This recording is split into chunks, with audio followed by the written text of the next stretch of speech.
Assalamualaikum rekan-rekan. Terima kasih tetap bersama kami di sini di e-virtual event BUMN Bergerak. Dan kali ini kita melanjutkan sesi yang sangat-sangat berguna untuk kita semua karena akan dibawakan oleh seorang yang sangat menguasai di bidangnya. Sebuah talk show berjudul Granularity of Innovation, The Story of Amoeba, A Simultaneous Moves, yang akan dibawakan oleh Bapak Prasetyo Raharjo. Beliau adalah Manager Quality Control and Insurance Telkom Corporate University Center.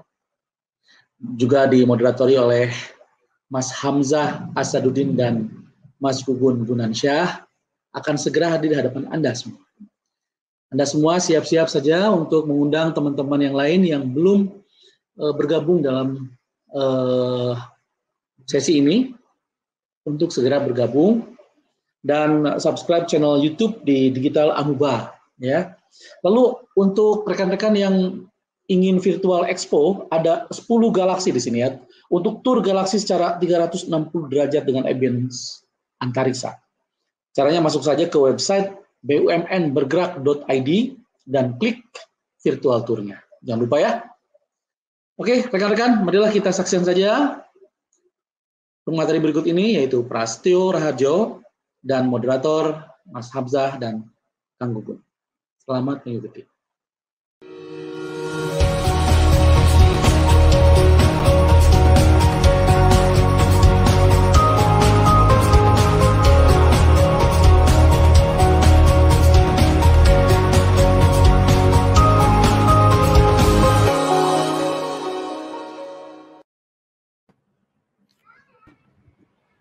Ya, Assalamualaikum. Waalaikumsalam. Udah semangat lagi Mas Gun. Kita udah istirahat. Isi bensin ya Mas Hamzah. Jadi melek lagi ya. Tambah melek nih siang ini. Sesi ini juga nggak kalah seru ya dengan sesi-sesi yang sebelumnya. Kalau tadi pagi kita udah senang learning wallet ya kan. Terus habis itu ada gamified learning. Kemudian ada renewable energy gitu. Nah, kemudian sekarang kita akan masuk tentang apa Mas Gun? Nah, ini salah satu orang yang favoritku ya, Mas Hamzah. Beliau ini aku sebutnya Prof ya. Profesor Prasetyo. Tapi intinya lebih ke provokator sebenarnya beliau ini, provokator terkait inovasi digital yang ada di Telkom ya, luar biasa. Ada 3 orang ya, 3 serangkai provokator Telkom yang inovator ini, ada Kang Hamzah, ada Mbak Wulan, sama Mas Pras, kemudian Kang Ojan dan Mbak Wulan ya. Tapi yang di sini tampilkan saat ini Pak Prasetyo ya. Pak Prasetyo ini kita akan mengetahui tentang perspektif bahwa inovasi dapat mengubah mindset ya para talent yang terlibat dalam prosesnya. Kita lihat seperti apa ya. Iya, jadi inovasi dengan learning itu nggak bisa dipisahkan ya Mas Gun, itu satu kesatuan gitu. Kemudian selama berinovasi, talent pasti juga akan turut berkembang. Tapi ya daripada kita yang ngomong Mas, mending kita langsung dengerin aja. Langsung dari aja ya. Dari Pak Pras. Selamat siang Pak Pras. Selamat siang Pak Pras. Ini dia. Ya, ini juga beliau ini yang the man behind program Digital Amoeba ya, salah satu the man behind di program Digital Amoeba yang punya tagline "We create people who create the product" ya Mas Hamzah ya, the real game changer ya. Ini menjadi bukti bahwa inovasi itu dimulai dari diri sendiri untuk memberikan dampak pada lingkungan dan sekitarnya ya secara luas. Oke, mungkin masih running ya saat ini. Prof Pras, ini dia Prof. Gimana? Apa kabar Prof Pras? Wih, luar biasa. Bisa alhamdulillah sehat-sehat Mas Gun, Mas Hamzah. Ya alhamdulillah. Gimana Pak Pras? Di kantor hari ini ya Pak Pras? Alhamdulillah kantor adem dan semangat lah. Ya, ini beliau nih ngomporin kita supaya datang ke Bandung nih. Adem. Insya Allah. Iya, ya, alhamdulillah rekan-rekan kita udah kehadiran Pak Pras ya di sesi kita kali ini. Pasti akan menarik banget apa yang akan disampaikan oleh beliau, terutama pengalaman di bidang inovasi udah panjang banget. Ya. Udah nggak perlu ditanyakan lagi, udah suhu lah. Ya. Oke, silakan tanpa panjang lebar ya, kita persilahkan kepada Pak Prasetyo. Silahkan Pak, kalau ada yang ingin disampaikan. Oke, terima kasih. Assalamualaikum warahmatullahi wabarakatuh. Berapa menit nih, Mas Hamzah, Mas Gun? Ya, kita ada pemaparan materi kurang lebih 40 menit, Pak. Nanti 20 menit sisanya kita diskusi. Oh, kelamaan. Saya insya Allah 20 menit aja. Udah nampak layar saya? Belum, Pak. Belum, Pak. Oke. Ini udah sharing. Ya. Udah belum? Masih belum ya? Belum, Pak. Ya. Oke, lakukan nih, Pak. Udah mulai. Waduh, udah langsung. Oke, lanjut Pak ya. The show is yours. Silakan Pak Pras. Oke, terima kasih teman-teman Mas Gun, Mas Hamzah. Assalamualaikum warahmatullahi wabarakatuh. Selamat siang teman-teman semua. Layarnya kelihatan kan ya? Jadi kali ini saya mau sharing tentang Corporate Innovation Program. Jadi saya nggak banyak teori, jadi mungkin saya akan cerita pengalaman kami di Telkom dalam mengembangkan Corporate Innovation Program yang kami namakan Amuba. Kenapa sih namanya Amuba? Pada akhirnya kita selalu percaya bahwa sebuah inovasi di perusahaan bisa jadi gagal, bisa jadi melebur dan bergabung lama-lama menjadi sebuah sel, menjadi sebuah bentuk yang akan mendukung sebuah corporate menjadi sebuah company baru yang mendukung company induknya. Itu cita-citanya bahwa inovasi-inovasi di Telkom itu endingnya harus menjadi sebuah unit atau sebuah company yang menghasilkan revenue buat perusahaan.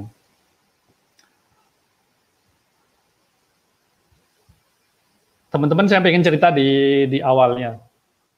Jadi di awalnya Telkom itu punya beberapa problem ya. Jadi sempat kami dan beberapa teman-teman milenial itu diskusi dengan senior leader dari human capital atau HR dan senior leader dari yang bertanggung jawab terhadap pengembangan produk dan bisnis digital. Jadi senior leader di HC di human capital itu sempat curhat bahwa saat ini itu sulit untuk attract new potential talent karena banyak talent bagus, apalagi terkait digital talent itu lebih condong untuk bekerja di startup karena nampaknya lebih menjanjikan dibanding bekerja di BUMN ataupun perusahaan-perusahaan lain. Sehingga yang daftar, yang ekspektasinya bagus-bagus dari HC tidak terlalu optimis lagi. Terus kemudian, kalaupun perusahaan ini punya digital talent yang bagus, itu susah untuk retain karena mereka banyak setahun 2 tahun udah goyah, pengen pindah, pengen keluar. Terus yang ketiga,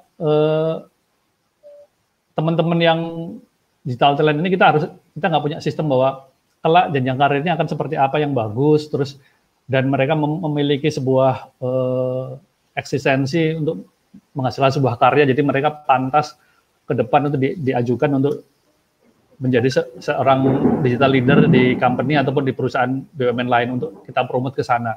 Kita belum punya sesuatu yang objektif menilai digital talent. Gitu.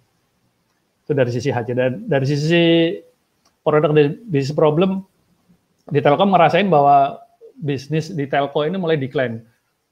Orang udah jarang lagi nelpon, orang udah jarang lagi pakai produk-produk telco dari kita karena banyak alternatif atau substitusi yang bisa menggantikan layanan telco.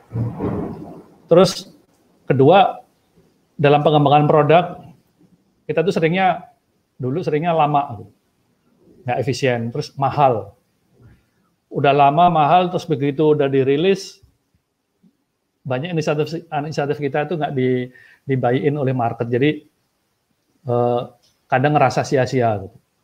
Sementara banyak produk-produk disruptif itu membanjiri layanan kita. Misalnya dengan adanya WhatsApp, telepon, SMS udah jarang dipakai orang lagi. Orang pakai WhatsApp.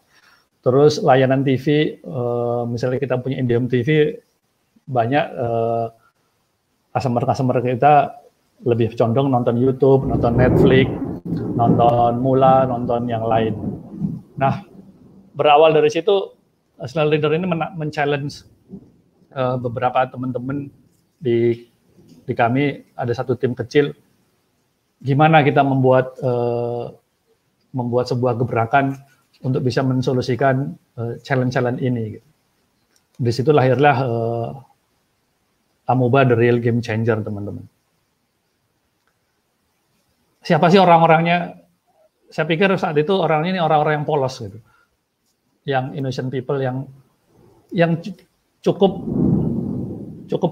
memiliki semangat hanya dengan memiliki mimpi, teman-teman. Bahwa kami punya mimpi bahwa Telkom harus survive sampai 100 tahun atau berapa tahun lagi, bahwa perusahaan harus tetap survive dan tetap unggul, dan kami bangga berada di situ. Bahwa kami sebagai karyawan Telkom dan generasi penerusnya, termasuk pensiunan Telkom, masih bangga bahwa mereka sebagai warga Telkom, karena perusahaan ini masih tetap unggul, masih tetap survive dan bisa scale up. Teman-teman punya mimpi seperti itu. Dan kami juga belajar dari our iceberg is melting, bahwa telco itu mirip dengan kisahnya iceberg is melting, gitu, bahwa lama-lama bisnis telco itu seperti es, lama-lama akan ada yang retak, dan lama-lama ada yang akan tenggelam. Gitu. Dan senior leader tadi tahu gitu bahwa bisa jadi kalau nggak ada yang bergerak, maka perusahaan ini bisa goyang. Dan teman-teman ini akhirnya sadar, dan kami mengambil peran sebagai timnya Fred kalau di iceberg is melting. Dan apa bekal kami?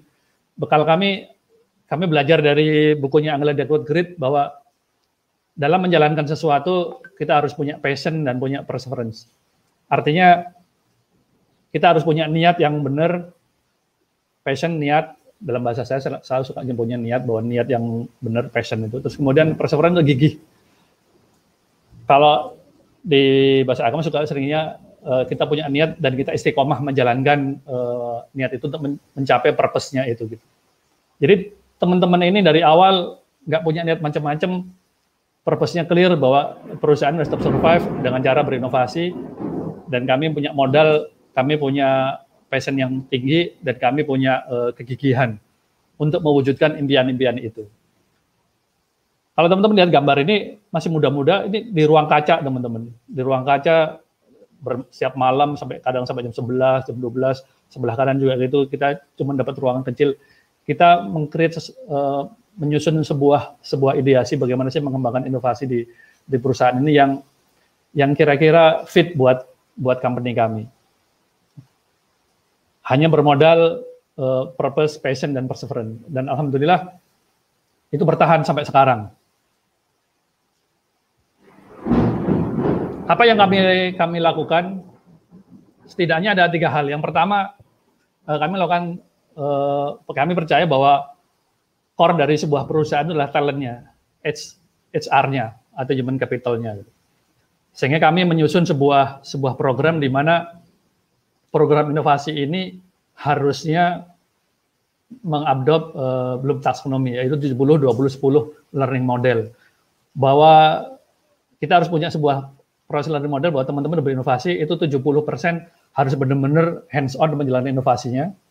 Kemudian teman-teman 20% dibantu oleh mentor sama coaching, dan hanya 10% mereka dibekali ilmu-ilmu melalui classroom atau pelatihan-pelatihan ataupun kita sodorin buku-buku. Dan ini juga align dengan buku Work Loose Laszlo Bock, bahwa di Google yang kami jadikan referen bahwa Google adalah perusahaan digital yang cukup inovatif. Mereka mempunyai culture bahwa setiap karyawan itu bisa diimprove performansinya jika kita memiliki program yang mengempower employee, teman-teman. Yaitu mengempower employee dengan memberikan kesempatan tim-tim ini untuk berani mengambil decision sendiri, mau dibawa kemana inovasinya.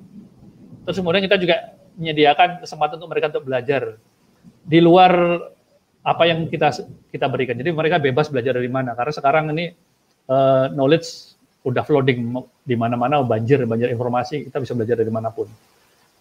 Teman-teman diberi kesempatan belajar di sana. Terus kemudian kita dukung bahwa sekarang ini saatnya bekerja secara teamwork. Jadi memberikan tim ini otonomi sehingga di program di dalam Amuba setidaknya teman-teman itu harus 3 orang bergabung menjadi sebuah tim inovator yang kami beri kewenangan seolah-olah menjadi sebuah C-level. Mereka silahkan menyebut dirinya CEO. Mereka yang CEO adalah orang yang bertanggung jawab terhadap pengembangan bisnisnya.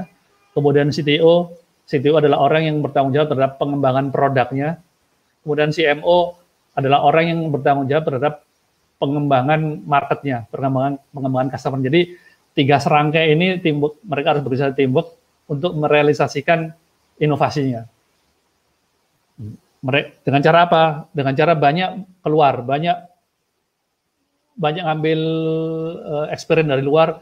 Mereka harus ngerasain sendiri gimana cara jualan, gimana meyakinkan partner, gimana meyakinkan customer. Mereka harus belajar tanpa bantuan secara langsung dari perusahaan induknya, dari Telkom. Jadi kita kasih kesempatan mereka merasakan. Jadi supaya mereka benar-benar 70% go out of building, rasain. Terus kemudian apa yang kami bangun yang berikutnya adalah kami bangun business development buat perusahaan. Kami mengambil cara dari Alex Osterwalder, jadi kita pakai value proposition design bahwa dalam meng-create sebuah produk harus dipastikan value-nya buat customer. Harus dipastikan value-nya buat perusahaan. Nggak ada ceritanya mempunyai sebuah ide inovasi tapi nggak punya value, hanya punya produk. Nanti ujung-ujungnya nggak ada yang mau pakai. Jadi teman-teman kita dorong bahwa setiap berinovasi menyampaikan sebuah ide harus ada value-nya. Value buat customer dan value buat perusahaan harus ada. Supaya inovasi itu berjalan dan didukung oleh perusahaan. Kemudian mereka juga harus bisa memonetize inovasinya. Karena buat kami inovasi adalah sebuah ide baru yang menyelesaikan masalah dari customer dan memiliki bisnis model. Sehingga bisa dimonetize, sehingga bisa menghasilkan value buat perusahaan. Kalaulah tidak memiliki value, tidak ada bisnis modelnya, berarti kami anggap itu kelasnya bukan sebuah inovasi, tapi masih dalam proses kreativitas, dan itu tidak masuk dalam program inovasi. Nah, pada saat teman-teman menjalankan bisnisnya, teman-teman innovation management, kami, dan tim-tim di perusahaan, itu mendukung supaya mereka terblow up produk-produknya melalui sebuah showcase. Jadi secara rutin kami tiap tahun mengadakan sebuah event. Jadi dimulai dari tahun 2017 kita juga ada Amuba Fest yang merupakan induk awal nunjukin bahwa banyak loh orang-orang karyawan Telkom, internal Telkom yang bisa berinovasi dan inovasinya itu kelak bisa menjadi sebuah big thing, dipercaya menjadi sebuah big thing. Kami dapat di tahun 2017 kami dapat buy-in dari manajemen sehingga program itu berlanjut. 2018 kami adakan Amuba Festival. Di situ juga kami ngundang pembicara-pembicara dari luar. Kita juga show off sambil kita belajar dari mereka gimana sih mengelola inovasi. Dan kita tunjukin cara berinovasi kita ke mereka supaya kita dapat masukan untuk mengimprove program-program inovasi kami. Kemudian di tahun 2019 kita juga ngadain Amuba Indigo Festival juga, Amigo gitu. Bersama dengan inisiatif di perusahaan kami yang untuk startup yaitu Indigo. Kami melakukan sebuah showcase lagi untuk umum, kita undang semua khalayak, kita undang juga pembicara dari luar. Dari situ kita juga belajar lagi. Apa sih yang bisa kami improve di program inovasi kami sehingga teman-teman inovator juga langsung dengar dari narasumber-narasumber bagaimana mengerjakan sebuah inovasi. Tidak hanya dari internal expert yang memberikan sharing ke mereka, tapi mereka juga belajar. Sehingga tambah kebangun knowledge, kebangun kolaborasi dengan partner-partner, sehingga inovasi teman-teman bisa teraccelerate. Di tahun 2020 kami juga ngadain HiFest. Di era pandemi kami tetap mengadakan sebuah expo tentang inovasi melalui HiFest. Jadi virtual expo, networking juga ada, talkshow ada melalui webinar, sama kayak sekarang ini kita melakukan sebuah HiFest. Dan alhamdulillah pada saat itu pengunjungnya juga cukup banyak dan ilmu-ilmu yang didapat oleh teman-teman inovator juga banyak. Kami juga mendukung beberapa inisiatif inovasi teman-teman, salah satunya misalnya Emago, jadi Indonesia First Cloud Gaming. Pada saat 2012 kita launching. Saat ini Emago menjadi sebuah platform gaming yang diberi nama adalah GameQ. Dan teman-teman kalau berlangganan IndiHome, di sana ada menu GameQ di mana teman-teman bisa bermain cloud gaming di sana tanpa memiliki perangkat PC yang cukup canggih. PC biasa pun, laptop biasa cukup, teman-teman bisa melakukan main game yang cukup canggih di sana pakai teknologi cloud gaming. Kemudian juga kita dorong inovasi kami yang terkait big data, yaitu Big Box, platform big data. Mereka launching big data buat Telkom dan untuk Indonesia. Jadi platform Big Box ini mengenabler inisiatif satu data dari kementerian. Jadi kita selalu dorong supaya bisnis inovasi dari teman-teman ini nggak hanya bermain di internal Telkom, tapi benar-benar bisa bermanfaat buat seluruh customer kita. Karena kami percaya inovasi yang berhasil itu kalau many customer, terus many use case, kemudian juga many cash gitu. Jadi kalau 3 ini didapat dan many collaboration, jadi banyak partner di sana, maka inovasi ini akan tumbuh berkembang bagus. Tapi kalau hanya ngejar cash, tapi nggak ngejar customer yang banyak, kita khawatir tidak akan bisa sustain dan scale up. Tapi kalau dapat customer banyak, tapi juga nggak dapat cash, bisa jadi inovasi ini tidak ada yang bisa mendanai lagi. Gitu. Dan kalaulah tidak melakukan collaboration, tidak memiliki partner yang banyak, maka inovasi ini juga akan lemah karena penopangnya hanya sedikit. Tapi kalau dengan banyaknya kolaborasi, baik di internal Telkom Group maupun di luar Telkom Group, maka penopangnya ini akan banyak, jadi inovasi ini akan semakin tumbuh dan kuat karena banyak orang yang menyangganya. Cara itulah yang akan didorong dalam business development teman-teman inovator di program Amuba. Kemudian yang ketiga, kami harus bangun innovation system karena selalu ada jargon ganti pejabat, ganti kebijakan. Kami percaya bahwa dengan membangun sistem inovasi yang kuat, maka program Digital Amuba ini yang menjadi brand dari inovasi di Telkom, kami yakin bahwa ini akan berjalan terus dan akan sustain dan bahkan bisa scale up. Siapapun direksi-direksi di Telkom, mereka akan believe bahwa ini adalah sebuah cara pengelolaan inovasi yang fit dan relevan saat ini. Sehingga kami selalu menjaga hubungan dengan BOD kami. Salah satunya tahun ini kita melakukan Amuba Night, kita present dan kita mengajak semua stakeholder di Telkom Group untuk menjadi mentor, dan di Amuba Night itu dinotis oleh direktur CHCO kami, dan itu berlanjut sampai sekarang. Sehingga program ini siapapun direksinya alhamdulillah masih berjalan. Teori-teori ini dalam mengembangkan sistem kami dapat dari mana? Setidaknya dari 2 buku ini, teman-teman. Yang pertama adalah Grow From Within, gimana sih kita mengelola corporate entrepreneurship dan corporate innovation melalui dalam, secara building dari internal. Dari karyawan, ide dari karyawan, dan pelakunya juga dari karyawan, kita belajar dari sana. Jadi di sana innovation management ada 4 pilihan. Yang pertama, apakah timnya dedicated, apakah timnya ad hoc. Kemudian dari sisi fokus pengerjaannya, apakah timnya ini diffuse atau fokus. Nah, saat itu kami milih bahwa timnya harus fokus, jadi dibentuk sebuah tim sendiri, Amuba Management, fokus. Terus kemudian mereka dedicated dulu, ngerjain inisiatif inovasi. Gitu. Belum dilebur ke unit-unit lain khusus. Gitu. Nah, ke depan kami percaya bahwa kelak inovasi itu sudah menjadi DNA-nya perusahaan kami. Jadi kita punya cita-cita seperti bahwa inovasi itu layaknya seperti di Google. Jadi semua karyawan itu memiliki jiwa inovasi dan itu tumbuh dan dikembangkan oleh perusahaan, dikasih peluang gitu, dikasih tempat gitu. Sehingga secara manajemen pengelolaan inovasi itu berjalan dengan benar. Kita mengacu pada buku Grow From Within. Kemudian gimana fase-fase teman-teman yang menjalani inovasi, kita belajar dari Steve Blank dari buku 4 Steps to WFH ini, tapi kita adopt mengikuti local wisdom dari Telkom. Jadi kami mengikuti fase-fase, yaitu mulai dari customer validation, product validation, business model validation, dan market validation seperti di gambar ini. Jadi kami ada tahapan-tahapannya. Karena ide pasti banyak, pas dijalanin pasti akan ketemu challenge-challenge dan ketemu perubahan customer behavior, jadi akan berkurang, tapi setidaknya terfilter oleh karena keunggulannya.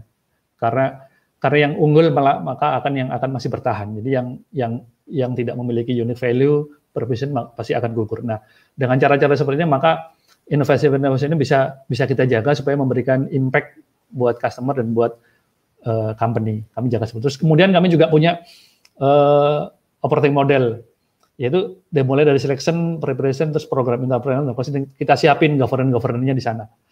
Supaya siapapun nanti yang mengelola program inovasi, udah ada pegangannya, dan udah ada governance-nya, aturannya udah ada, jadi pergantian kebijakan pun, pergantian manajemen, maka program inovasi masih berjalan. Karena kami percaya bahwa sesuai dengan ajaran dari salah satu komisaris kami bahwa sebuah bibit yang unggul itu akan menjadi sebuah inisiatif yang berhasil itu bisa berhasil jika memiliki satu bibit yang unggul. Ini kita pakai analogi pertanian. Ada bibit yang unggul, kemudian ada tanah yang subur, kemudian didukung oleh iklim. Artinya apa teman-teman? Inovasi yang akan berhasil itu jika idenya dan talentnya ini orang-orang yang unggul. Dan ini harus selalu kita seleksi, idenya kita seleksi, talentnya juga kita seleksi. Terus kemudian harus ada tanah yang bagus. Tanah yang bagus ini manajemennya. Gimana kita manajemennya mengelola talent-talent tadi, mengelola ide-ide tadi gitu. Sama seperti bibit di tanah, kita harus menjaga tanah itu biar gembur, biar bagus, biar bibit bisa tumbuh. Tapi kita juga harus jaga iklimnya. Iklim itu maksudnya policy di perusahaan. Bahwa kadang-kadang dengan pergantian kebijakan, pergantian senior leader, pergantian direksi, ada arah kebijakan bahwa pengembangan produk ke arah mana. Nah, kita harus adaptasi dengan iklim ini. Sehingga kita harus nyiapin kalau misalnya sekarang musim banjir, musim hujan, berarti harus kita siapin sarana pengairannya supaya airnya bisa bagus. Sama dengan inovasi juga gitu. Kalaulah sekarang Telkom policy-nya adalah digital connectivity, digital platform, dan digital business, maka semua inovasi kita kita arahkan ke sana. Supaya kita nggak rugi, nggak sampai banjir. Jadi inovasi ini, program ini masih tetap berjalan. Nah, apa yang kita dapetin selama program ini berjalan, teman-teman? Dari 7.000 talent yang udah kita lewati dari tahun 2017, dari 2.700 something ideas, akhirnya alhamdulillah kita punya 13 inovasi yang exit, yang menjadi sebuah bisnis. Dan baik itu untuk improve bisnis proses, untuk reduce cost, ataupun emang create revenue baru. Cukup besar effortnya dan 4 tahun, dan cukup besar pula hasilnya. Jadi 670 bio cost saving dan hampir 55 bio revenue. Ini kalau dihitung secara traditional accounting, biaya yang kita keluarkan selama ini per tahun sekitar 20 M, berarti 4 tahun sekitar hampir 80 sampai 100 M. Kita masih untung, teman-teman. Dan alhamdulillah program ini masih dipercaya oleh manajemen Telkom untuk tetap berjalan. Yang terakhir, kami sebagai inovator dan innovation management itu selalu percaya bahwa bekerja di perusahaan sebagai inovator itu menyenangkan. Sehingga working as innovator has to be fun dan tetap produktif. Ini gambar teman-teman sampai malam pun mereka bekerja mengumpulkan bermain brainstorming ide-idenya. Tapi supaya fun, kita bermain pakai sticky note dan nggak perlu formal duduk di mana, terus mereka tetap bisa fun, tetap produktif. Karena kita percaya orang-orang inovator itu harus selalu fun biar ide-ide selalu keluar dan selalu solutif dan solutif mindset bukan problem mindset, karena teman-teman selalu berpikir tentang solusi, maka kita harus selalu fun gitu.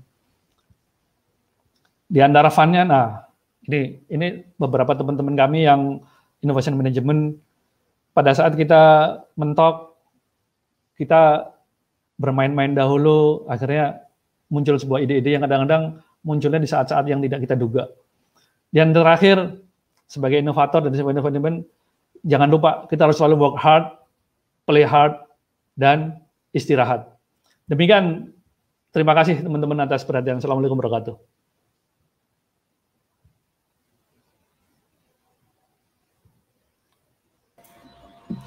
Waalaikumsalam warahmatullahi wabarakatuh. Itu tadi fotonya jadi nostalgia pasti ya, dengan banyak orang ya, apalagi tadi ada tetap harus istirahat. Nah itu yang terakhir gitu, aduh, Mas. Harus sehat, Mas Gun, harus sehat. Harus sehat ya. Inovator kalau nggak sehat nanti kepala nggak jernih ngelihat problem dan tidak bisa bikin solusi yang pas. Iya, harus istirahat ya. Jadi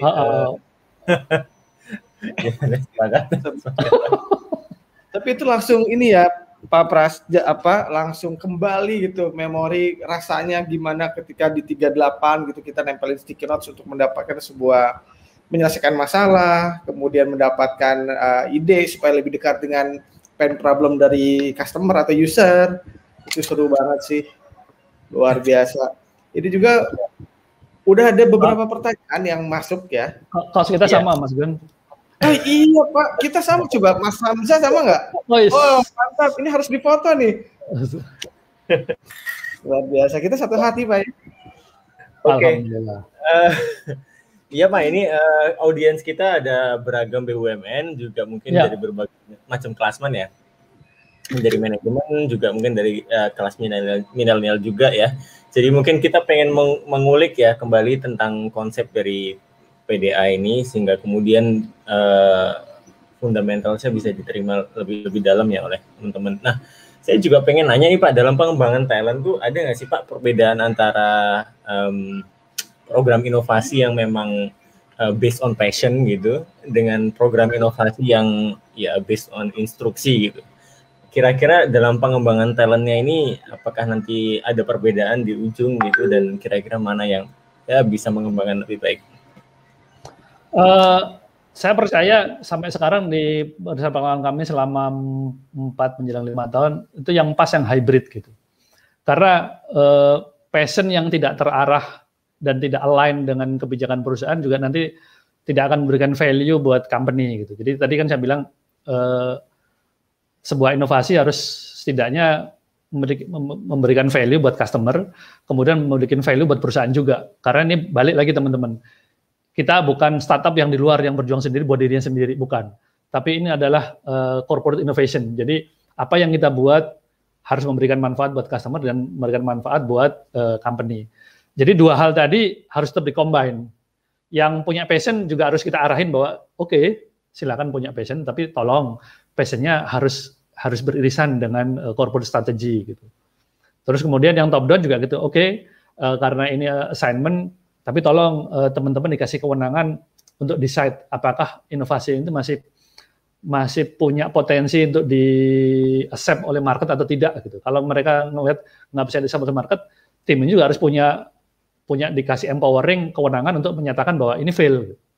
Fail, kami selalu nganggap fail itu bukan kegagalan. Nah, itu kita punya quote ya, fail bukan kegagalan. Fail adalah feedback gitu. Feedback untuk kita berpikir lagi menjadi lebih bagus, membuat kita sadar bahwa cara-cara kita harus berubah, diperbaiki. Nah, fail adalah feedback, bukan kegagalan. Keren kan? Mantap. Fail itu adalah feedback ya. Karena fail fast sukses faster ya Pak ya. Betul. Iya. Kalau kemarin Pak Steven bilangnya itu kalau fail itu adalah pivot ya. Kalau Pak mazhabnya Pak Pras ini fail adalah feedback. Feedback untuk pivot sebenarnya bisa juga, nggak masalah. Oke. Iya. Mantap. Terus ini Pak, terkait implementasi 70-20-10 itu kan sebenarnya baik banget ya, dan sangat ideal ya kalau untuk teori yang kita pegang sekarang ya. Tapi untuk teman-teman BUMN yang lain kan mungkin ada sebagian yang secara culture belum bisa mendukung dan seterusnya. Itu kira-kira ada tips nggak Pak? Ini apa sih yang bisa dilakukan oleh para millennials agar kemudian bisa mendorong itu terwujud? Segala sesuatu itu start small. Kalau kata game dimulai dari hal yang kecil, dimulai dari sekarang gitu. Nah, teman-teman manajemen itu selalu menagih hasil ya. Dan itu emang udah hukumnya seperti itu gitu. Nah, kita juga harus selalu menunjukkan hasil dalam waktu yang cepat supaya manajemen percaya gitu, teman-teman. Nah, caranya gimana? Ya start from small gitu. Kayak di kami dari 2017 kami langsung buka cepet-cepet. Jadi gamenya adalah main speed. Kita cepet-cepet bikin event walaupun saat itu kalau teman-teman sadar saat itu kami belum punya organisasinya. Jadi waktu itu masih OTB, kami sering goyang organisasi tanpa bentuk. Jadi teman-teman ini kami sebagai manajemen selain di struktur existing kami di assign untuk meng-create sebuah program inovasi. Jadi bahasa sekarang kalau di Telkom 60-40 60 kerja operasional, 40 meng-create sebuah program inovasi seperti itu. Dan kita buktikan, kita campaign dan waktu itu kami simple. Teman-teman di Innovation Management melakukan survei ke karyawan-karyawan Telkom, terutama milenial. Apakah saat ini teman-teman percaya bahwa produk Telkom itu akan survive dan fly ke depan? Dari teman-teman milenial ngomongnya enggak. Terus apakah teman-teman akan berdiam diri ngeliat itu? Teman-teman milenial ngomong enggak. Apakah kalian mau untuk melakukan perubahan? Mereka mau. Gitu. Nah kalau mau silakan daftar jadi inovator. Dan pada saat itu berbondong-bondong teman-teman inovator yang daftar untuk pengen membuat perubahan. Makanya tagline kami adalah the real game changer karena banyak gitu yang pengen melihat bahwa mereka bukan orang comfort zone, bahwa percaya bahwa dengan kondisi-kondisi ini aja kita bisa sukses. Nah, mereka daftar. Setelah dibuka langsung cepat-cepat kita jalankan. Terus selalu pertanyaannya, kami kan belum ngerti, kami kan belum mampu. Tidak semua orang sempurna dilahirkan untuk sempurna, teman-teman. Nah, makanya kami saat itu kita minta bantuan teman-teman dari startup untuk ngajarin kami. Jadi kita undang beberapa startup untuk ngajarin. Jadi di batch-batch awal pelatihan buat teman-teman inovator Telkom, kita ngundang teman-teman startup untuk ngajarin kami di balik. Jadi startup yang ngajarin company. Nah, dari situ teman-teman think like corporate, act like startup gitu. Think-nya like corporate itu harus nyari revenue, reduce cost atau naikin brand perusahaan, tapi act-nya like startup gitu. Customer centric, data driven, kemudian teamwork gitu. Di company mohon maaf jarang-jarang kita digaungkan ke teamwork karena masing-masing pengen mencari prestasi sendiri untuk naik diri sendiri. Tapi kalau di startup mereka harus bergerak teamwork. Nah, di program ini kami teamwork. Dan alhamdulillah dalam 3 bulan pada saat itu teman-teman udah melihat punya produk yang bisa di-show off. Nah, disitulah titik baliknya gitu. Kalau di tipping point udah kegoyang gitu. Begitu bisa ditunjukkan, kita undang manajemen, kita undang karyawan Telkom yang lain untuk lihat, oh jadi loh ternyata dalam 3 bulan jadi sesuatu loh. Trust berdatangan, percaya. Di batch-batch berikut tambah banyak yang join, akhirnya manajemen juga banyak yang mendukung program ini. Sampai saat ini alhamdulillah teman-teman. Gitu Mas Hamzah. Iya, bisa kebayang sih Pak. Cuman buat teman-teman yang baru mau melangkah itu kan kadang mungkin terlihat mengerikan ya Pak ya. Apalagi first step dalam sebuah culture baru ya. Kira-kira tantangannya apa aja nih Pak? Sampai sekarang ini kan kita bukan berarti jalannya mulus ya di Telkom ya, bahkan di Telkom cukup ini. Saya kebetulan tadi pagi baru baca yang menurut saya agak seru gitu. Jadi Jadi ini sebenarnya inisiatif ini laksana petir, teman-teman. Jebret gitu kan. Petir itu kan orang bisa ngelihat banyak hal. Orang pertama ngelihat petir, takut, ngagetin gitu. Mereka tapi pada lihat petir ini bikin nerangin jalan dia gitu petir. Habis petir akhirnya turun hujan gitu. Hujan juga gitu, teman-teman. Orang selalu anggap hujan kayak tadi barusan, hujan orang anggap wah ini bakal banjir nih. Kalau kita ngelihatnya itu sebuah hambatan, jadinya sebuah hambatan. Tapi kalau ngelihatnya sebuah peluang, insya Allah akan jadi sebuah peluang. Jadi teman-teman juga sama gitu. Biasanya yang menjadi challenge dan di hampir semua teori tentang inovasi itu yang bermasalah, mohon maaf, bermasalah itu bukan top manajemen, tapi middle management akan bermasalah. Kenapa gitu? Karena begitu teman-teman berinovasi, teman-teman akan punya decision making sendiri, terempowering, seolah-olah nggak butuh dengan middle management gitu. Nah, peran middle management jadi berkurang karena teman-teman akan berjalan, teman-teman inovator akan berjalan sendiri berdasarkan data driven. Seolah akhirnya middle management itu terus gue harus ngapain? Karena inovator udah ngerti sendiri, jalan sendiri gitu. Mereka soal perannya dari experience bekerja selama bertahun-tahun, dari pengetahuannya dia sekolah udah sampai tingkat tinggi, nggak relevan lagi dengan kondisi sekarang. Dan emang faktanya nggak relevan, teman-teman. Di era sekarang udah era VUCA, volatile, uncertain, kompleks dan ambigu. Setiap ide itu bisa jadi pengetahuan masa lalu nggak relevan, pengetahuan saya masa lalu nggak relevan dengan kondisi sekarang. Apalagi dengan era COVID sekarang ini, belum tentu yang ide-ide bagus yang dianggap bakal fly itu naik, enggak, drop semua kan, nggak relevan lagi. Nah, teman-teman inovator tuh harus cepat berubah. Di situ peran middleman jadi nggak kepake. Mereka akan merasa tersingkir. Nah, orang-orang yang merasa tersingkir dan orang-orang yang merasa cocok dengan comfort zone dengan kondisi saat ini, ya pokoknya gini-gini aja, atau masih gajian, masih apa, yang nggak mikir ke depan bahwa bisa jadi perusahaan ini akan kolaps. Ini pasti akan berusaha mengalih karena perannya akan ketutup oleh teman-teman yang berani mencoba, berani bergerak. Challenge-nya dari situ. Tapi kalau ide, many idea dari karyawan semua BUMN, saya percaya pasti banyak. Ya, oke. Nah, itu kalau bicara tantangan, silakan Mas Hamzah. Lanjut tadi. Ya, aku mau nanya ini juga apa namanya, itu kan kita berbicara tentang corporate innovation ya, terhadap satu corporate saja gitu. Tapi kalau kita punya visi yang lebih luas, apalagi dengan rencana kita signing MOU besok kan, harapannya inovator antar perusahaan pun sebenarnya juga bisa berkolaborasi ya. Itu gimana Pak pandangan Pak Pras? Saya selalu ingetin teman-teman, banyak pelajaran dari film-film yang bisa sering kita tonton. Saya sering cerita juga di program Amuba. Superman pernah mati loh. Superman, manusia super pernah mati. Dan akhirnya tinggal Batman, Wonder Woman, dan terus datang musuhnya, mereka kalah karena bersihin sendiri. Gitu. Nah, akhirnya Superman hidup, mereka berkolaborasi dengan Flash juga, ngelawan musuhnya menang. Artinya teamwork harus jalan. Terus kemudian kalau teman-teman suka nonton Avenger juga gitu. Kalau Iron Man sendiri pasti kalah, tapi bahkan inovator itu kalau teman-teman suka nonton juga, kalau teman-teman tahu Civil War gitu, karena kita nggak kompak, akhirnya perang sendiri gitu. Yang ujungnya jadi Infinity War gitu kan, tambah nggak kelar-kelar ini, nggak akan mencapai tujuan, sehingga musuh gedenya datang yang menghancurkan semuanya gitu. Kayak COVID ini menghancurkan semuanya. Nanti juga gitu kalau inovator di BUMN di Telkom ini nggak bersatu, bisa jadi Telkom akan kalah. BUMN juga gitu.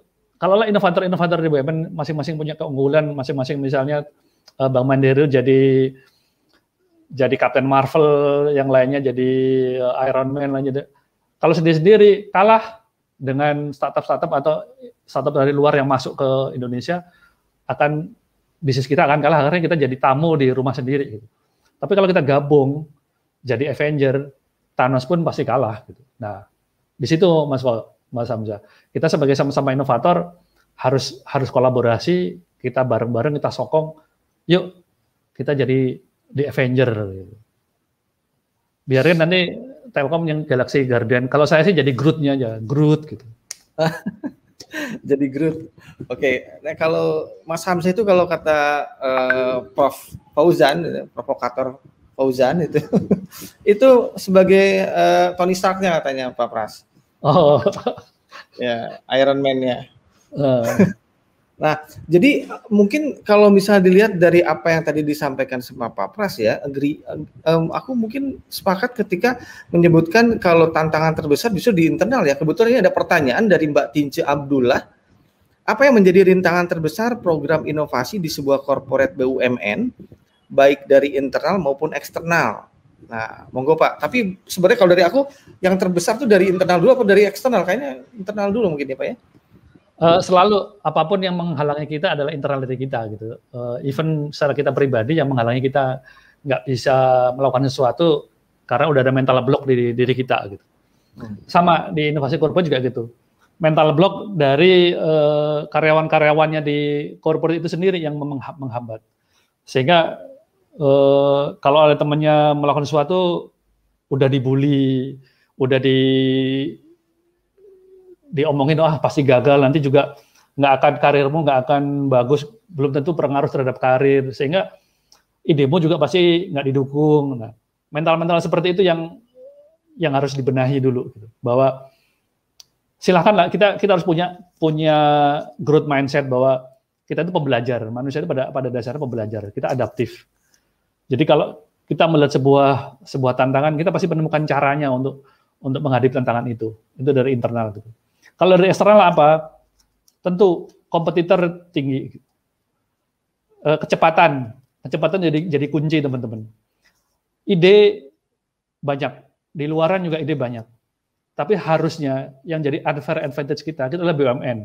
Di mana dari awalnya kita udah tahu dan kita udah punya base customer yang kita udah punya kolam loh, bahasa gaulnya kita udah punya kolam.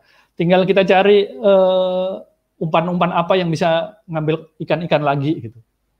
Selain dari ikan-ikan yang selama ini bisa kita ambil. Kita udah punya kolam, kita tinggal berkreasi membuat sebuah umpan-umpan atau panjang untuk mencari ikan-ikan lagi ya, supaya kita dapat banyak ikan gitu. Tapi tentu selain ikan di situ nanti ada kata atau apa yang ngambilin ikan-ikan kita gitu. Ya itu kompetitor kita gitu. Tapi kita harus berkreasi mencari sebuah ide-ide untuk umpan-umpan supaya kita bisa mendapatkan revenue dari customer kita. Bayangin kalau BUMN gabung, kolamnya akan semakin banyak, semakin luas. Jadi semakin banyak ide-ide yang bisa kita ambil untuk membuat umpan-umpan lagi. Kalau kita pengen ikan ini, berarti kita bikin umpan apa, bikin umpan apa. Kita coba, syukur-syukur nangkep, berarti ini valid untuk ikan nila adalah umpannya A gitu. Untuk ikan umpannya apa. Jadi inovasi-inovasi yang harus ditimbulkan, termasuk cara menggait umpan seperti apa. Nah, cara-cara itu yang kita gali. Gitu. Ya, menarik ya. Berarti mindsetnya harus mulai dirubah ya ketika BUMN ini melihat satu sama lain bukan sebagai kompetitor ya, tapi justru kita sebagai unfair advantage ya, satu kesatuan, kita bergerak bersama ya, seperti yang disampaikan Pak Jimmy ya, bergerak serempak sama ya. Ya, disitulah kita punya power untuk bisa bangkit ya dari keterpurukan sebagai 74 ya indeks inovasi ya. Betul. Di dunia. Saya sering bilang ke teman-teman juga gini, di era sekarang kolaborasi itu kata kunci gitu. Semakin kolaborasi berarti semakin banyak orang yang menopang inovasi kita, berarti semakin banyak orang yang hidup di situ, semakin banyak customer, semakin banyak partner yang itu, maka ini akan semakin tumbuh besar. Kalau sendiri, yang nahan juga sendiri gitu, nggak kuat. Ya, betul, luar biasa. Mudah-mudahan semua BUMN kompak, kita padu jadi satu ya, bukan jadi pesaing, tetapi kita bersama-sama untuk Indonesia. Luar biasa, Pak. Betul. Nah, ini ada pertanyaan lagi ya, Mas Hamzah?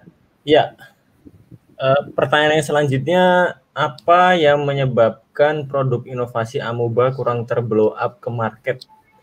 Apa yang seharusnya kita lakukan terhadap produk inovasi agar bisa proof di market? Waduh. Yang pertama, kenapa kurang terblow up? Karena kami ngambil Pareto teman-teman. Jadi tanpa sadar sebenarnya kita ngambil bahwa di hukum Pareto kadang-kadang sebuah inisiatif itu harus kita pilih mana yang besar menghasilkan impact. Kami melihat bahwa di bisnis ini kita bermain di B2C, ada bermain di B2B gitu. B2C jelas akan terblow up ke market karena customer-nya banyak. Tapi kami melihat bahwa di B2C juga effort-nya besar dan revenue-nya per customer kecil gitu. Sehingga akhirnya positioning-nya program Amuba kebanyakan bermain di B2B. Contoh kayak tadi Big Box, terus kemudian ada Ocha, terus ada Inekro, terus ada Netmong. Nah, pada saat kita bermain B2B, itu revenue jadi gede gitu. Tapi standar kalau kita bermain B2B di market nggak sangat top kalau kita bermain B2C gitu.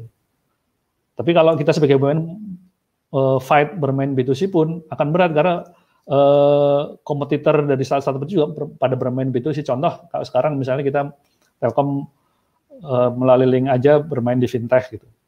Lawannya GoPay, lawannya Oppo. Ya survive tapi effortnya cukup besar gitu. Terus dulu Telkom juga sempat bermain di belanja, bermain B2C belanja. Terus kita bersaing dengan Bukalapak, bersaing dengan Tokopedia. Ya akhirnya berat, akhirnya kalah gitu. Sehingga dari awal kita ngambil posisi ini kita bermain B2B yang emang itulah jadi keunggulan dari kami sehingga bisa menang gitu. Caranya seperti itu. Nah teman-teman BUMN lain juga gitu bisa dipetakan apakah teman-teman bermain B2B-nya itu di bisnis atau bermain di area government atau di area community gitu, atau ke area akademi ABCG gitu. Jadi kita harus bisa memilih-milih supaya inovasi kita berimpact, jangan hanya dari semangat saja, tapi harus bisa di portofolio ditentukan seperti itu. Itu kenapa nggak terblow up. Ya, sama mungkin ini Pak, buat teman-teman BUMN yang lain mungkin bisa punya pandangan Telkom kan perusahaan digital, gampang aja investasi di bagian digital. Kalau kita yang punya produk fisik gitu, kira-kira bagaimana kita harus berinovasi biar tetap cost efisien gitu Pak? Ada saran Pak mungkin? Saya ngasih contoh saja teman-teman. Event yang tradisional pun itu bisa berinovasi dengan mindset digital. Kalau teman-teman ngamatin gimana Resto The Cost berinovasi dan sangat efisien yang terakhir ini, teman-teman amatin. Dulu The Cost, pada saat kita datang, kita mau pesen, itu ada pelayan datang pakai headset. Pesan apa Pak? Ditulis-tulis gini kan. Kesannya keren digital. Tapi ternyata itu jadi nambah biaya dan nggak efisien. Karena di sini mereka harus pada orang datang gitu. Pelayannya harus datang terus nulis pesanan walaupun pakai tools gitu, dikirim ke belakang gitu. Di belakang akhirnya masak. Terakhir inovasi The Cost secara fisik apa coba? Begitu kita masuk ada dikasih card kan? Iya, kartu ya. Kalau teman-teman amati jumlah card itu jumlah kemampuan dia masak hari itu. Kalau dia bisa 200 piring, kartnya cuma ada 200 piring. Cuma ada 200 kart. Jadi efisien. Terus kemudian nggak perlu pelayan lagi. Kita sendiri yang customer lagi yang milih-milih. Jadi reduce cost. Akhirnya pelayan-pelayan yang ngelayanin nyatet pesanannya apa nggak ada.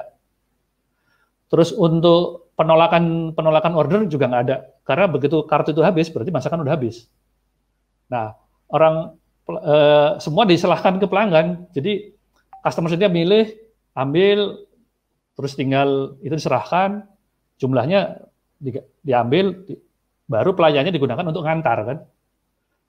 Coba pelayan cuma buat ngantar sama beresin doang.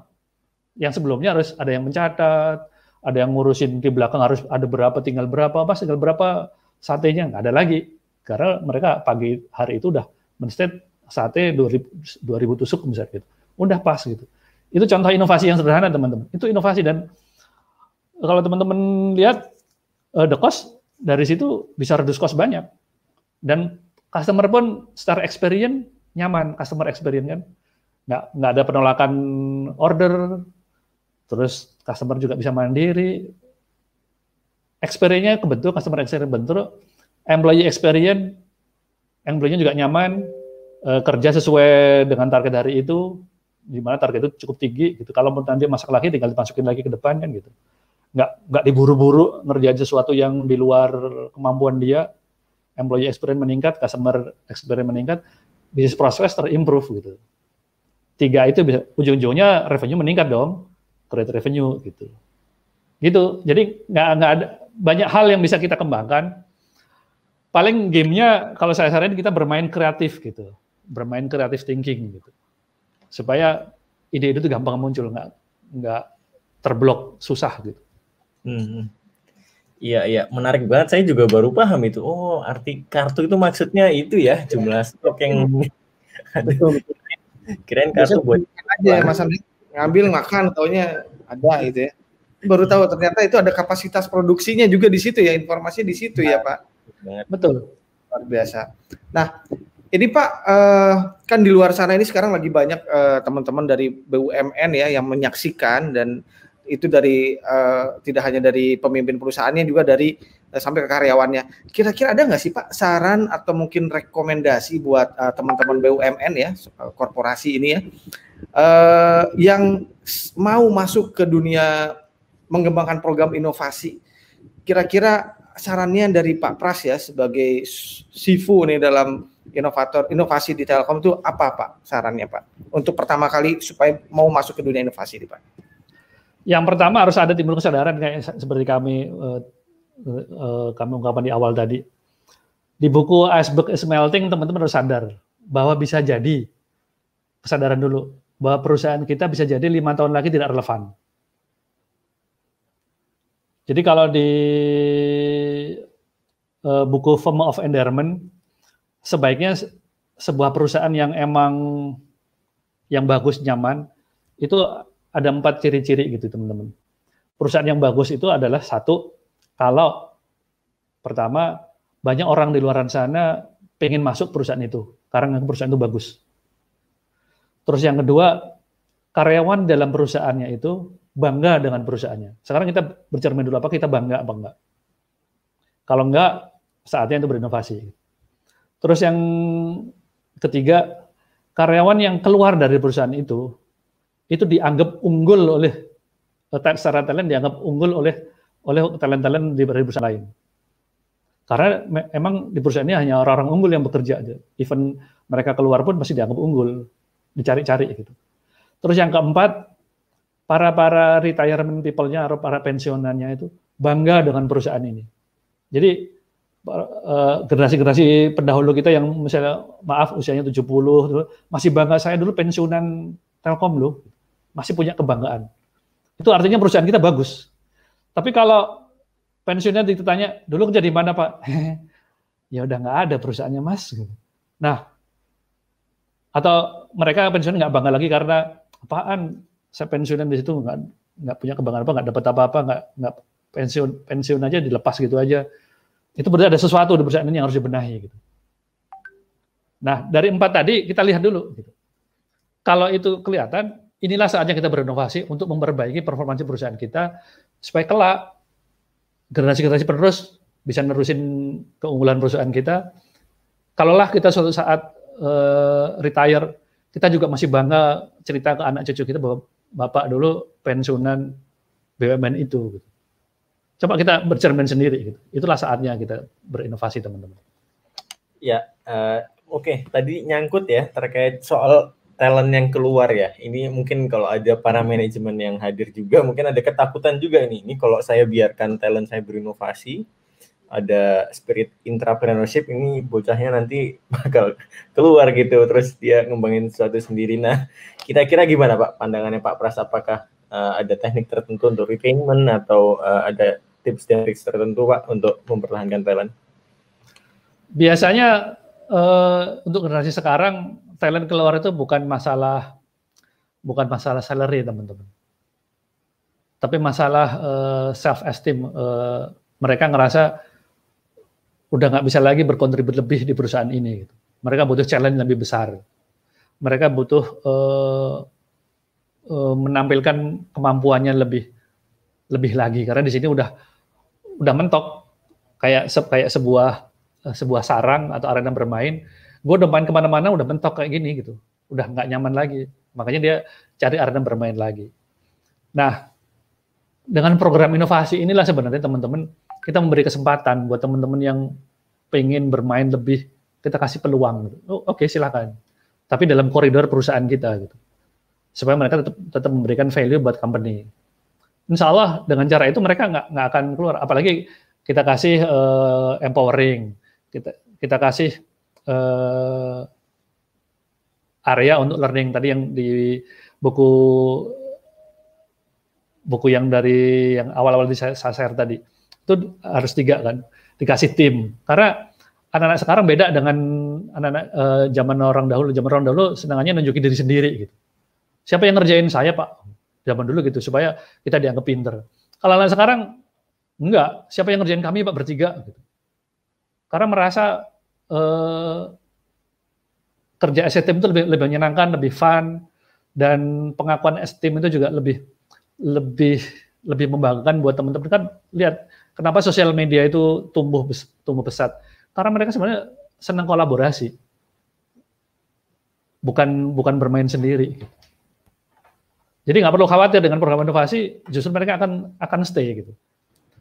Wah. Dan itulah yang tadi jadi alasan yang di awal-awal tadi, alasan yang kita ada program ini karena ada senior dari HC kan ngomongnya gitu. Ya, kita butuh sebuah program untuk retain digital talent masuk. Makanya munculnya program Digital Amuba ini gitu. Baik, itu ya solusinya adalah program Digital Amuba lah di Telkom ini ya. Iya. Luar biasa. Ya, oke. Justru yang keluar itu gini Mas, benar. Justru kalau pengalaman kami ada beberapa talent yang bagus keluar, justru karena sama upper management di sana dihalangin untuk ikut program Amuba. Dihalangin untuk berinovasi. Justru dia keluar. Akhirnya dia keluarnya ke startup Pak. Oke, I know the person Pak. I know the person Pak. Aduh. Bukti kan? Ya, paham sih Pak. Ya luar biasa. Memang nggak akan habis nih kalau bisa ngupas histori ya. Iya Pak, silakan Pak. Ya, saya cuma bikin notice bahwa yang keluar dari itu S2, lulusan luar negeri. Ya, I know Pak. I know Pak. Talent yang bagus, punya banyak prestasi. Gitu. Ya, sangat prestatif ya. Oke, ini sudah terasa nih waktunya sudah habis Pak Pras. Terima kasih banyak. Makasih. Insight-nya. Ya, makasih banyak Pak Pras. Ya. Minggu depan kita ketemu sama Pak Pras, mudah-mudahan bisa silaturahmi. Terima kasih Pak Pras waktunya, rekan-rekan sekalian yang sudah stay tune dari tadi. Mudah-mudahan apa yang tadi disampaikan oleh Pak Pras bisa menjawab semua kegelisahan ya selama ini supaya perusahaannya tetap bisa survive ya di kondisi VUCA saat ini. Baik, Mas Hamzah silakan untuk sesi selanjutnya ini ada yang tidak kalah seru juga ya. Kita datangkan langsung. Dari Huawei ya, perusahaan yang juga sangat inovatif, pasti harus keren, ditonton, jadi jangan kemana-mana, harus ditonton. Oke, kami unjuk diri dulu, terima kasih, selamat siang rekan-rekan sekalian.